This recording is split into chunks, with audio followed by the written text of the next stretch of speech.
مساكم سعيد. مطعم دجاج البيك اللي موجود هنا في مطروح، اللي هو جنب مسجد العوام على طول. ادي مسجد العوام اهو.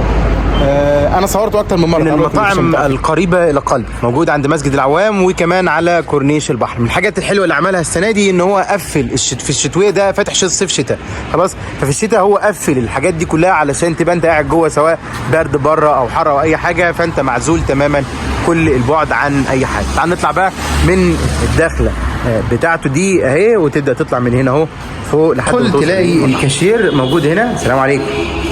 والاعداد بتاعتك هنا اهي خصوصيه وحاجه حلوه عائليه، وكمان من بعد ما اتعزل عن الشارع فبقى حلو خالص.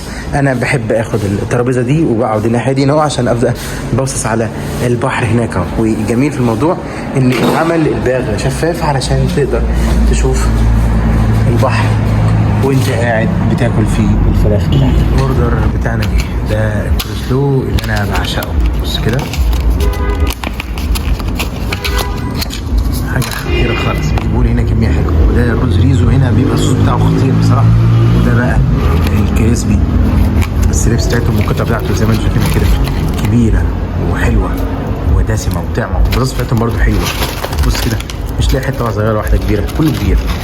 بص تاكل نبدا ناكل على فيو البحر. تعالوا في الاول افرجكم على حاجه بسيطه. اولا ده الكولسلو كفتحه نفس فظيعه. بص كده خطير جدا. التوميه انا مش بفضلها دايما. العيش مع الرز ريزو مش حلو قوي يعني، ولكن بص كده معايا. بص دي تاني اهو. بص كده شوف منظرها عامل فاتح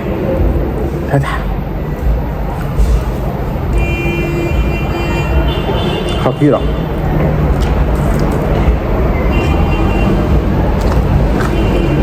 بصوا البطاطس برضو مش مليانة زيت.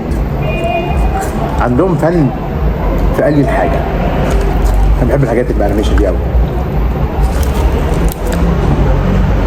حلاوة ولا تعالوا شوفوا بقى الرز ريزو اهو.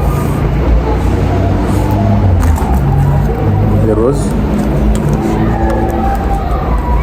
هنقلبه وناخد حته كده برزاتها ونشوف.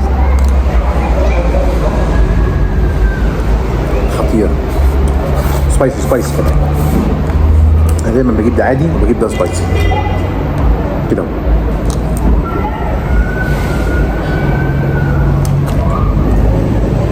كتير جدا.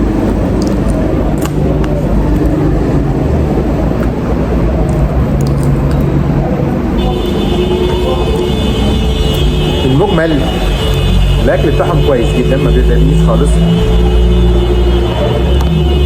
انا دايما بقعد انقي المطاعم تبقى مريحه ليا. في فرح بره 2002 ما اقولكوش، وانا قاعد هنا باكل فراخ.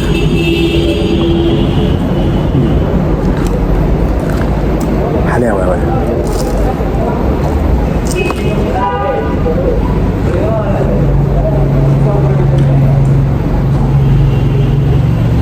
كلام خطير يتخطى كل الحدود. في حاجه قبل ما اختم الفيديو اقول لكم عليها بعملها دايما بجيب واحده من دول واقوم مقطعها كده، واقوم حاططها هنا كده اهي.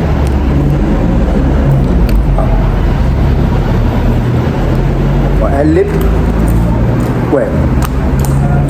بس بعمل كده امتى؟ بعد ما اخلص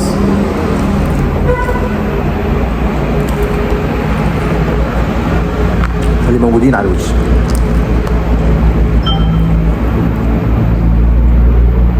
بسم الله ما شاء الله، من المحلات اللي طالعه وفاتح صيف شتاء. المحل اللي بيكون شغال في الصيف والشتاء قبل الصيف ده بيهتم بسمعته والمنتج بتاعه. خلاص المنتج بتاعه حلو. من احلى الكريسبي اللي باكلها في مطروح كلها. بس كده. هسيب لكم صندوق الوصف لوكيشن، ارقام تليفوناتهم، كمان كل الفيديوهات اللي صورناها هنا قبل كده. شكرا جدا. معاكم وندي مطروح من البيت هنا، ومع السلامه.